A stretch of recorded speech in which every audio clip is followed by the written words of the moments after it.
diner? Taking a break. Actually came to see if you wanted to come back with me. I perked up, nodding. Last week had been so chaotic, with running around like chickens with our heads cut off, I hadn't been back to the diner much. Can I work with you? He smiled and nodded. He plopped himself down on the carpet, sprawling out on his back. He lifted a hand, signing in the air by spelling out the letters. Give me a minute. With his arm hanging in the air, I noticed Sharpie marks. I snagged his wrist, drawing his arm closer so I could inspect it. There were numbers marked into his tan skin. It wasn't his handwriting. It looked like a girl's. I sent him a quiet, puzzled look. Luke's face jerked into a grin. Don't be jealous, he signed. At first, I didn't realize why he would think I was jealous. Maybe it was because I was reading his arm sideways, but when I looked at it again, I realized it was a phone number.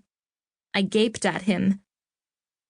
He laughed, covering his mouth with his hand, shaking his head.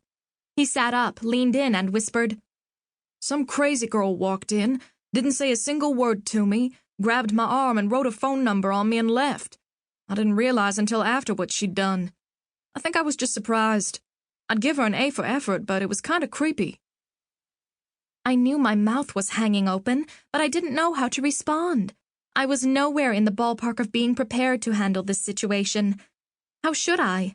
Luke kissed my cheek, called me at night just to talk about school and other things, wanted to go out on dates, slept in my bed. But so did the other guys, including his brother. He knew about the secret idea of how to keep the team together. It was a goal for some of the boys.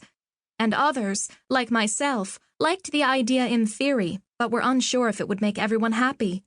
Luke hadn't talked about it much. I imagined he was still trying to process it. I didn't want to think of other girls gaining their attention. As much as I told myself I shouldn't, I wanted to be selfish and keep Luke to myself. Luke and North and Victor and everyone else too. Maybe I shouldn't. I hadn't asked for a commitment and neither had they. Was I to expect Luke to only date me when I dated others? Why did my heart hurt so much thinking about Luke letting a strange girl write on his arm?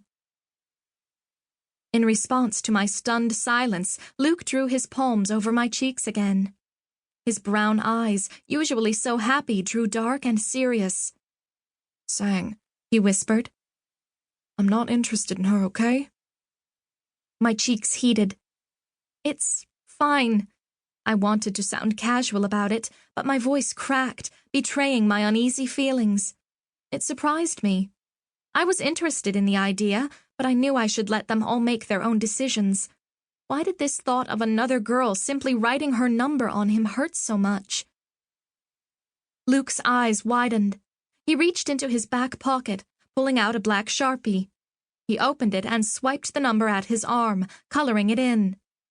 Look, he said. I don't want it. I was never going to call her. I'm not interested in anyone else. My heart lifted.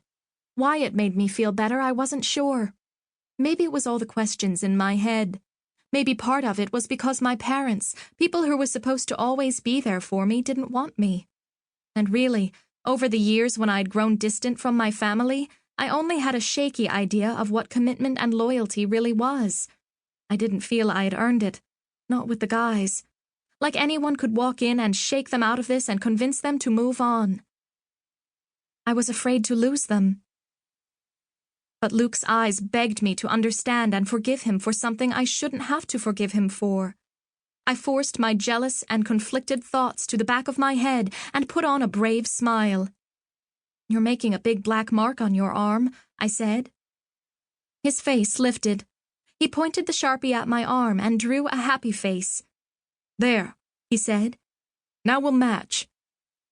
I grinned at him, taking the marker from his hand. I drew a happy face on his arm, followed by a few random spirals and something that looked like a daisy. Since we were already marked up, it seemed okay to at least doodle a bit. Luke chuckled, but cut it short when North interrupted with a loud snore. Then he twisted onto his side facing us, but his eyes were closed and his snoring stopped.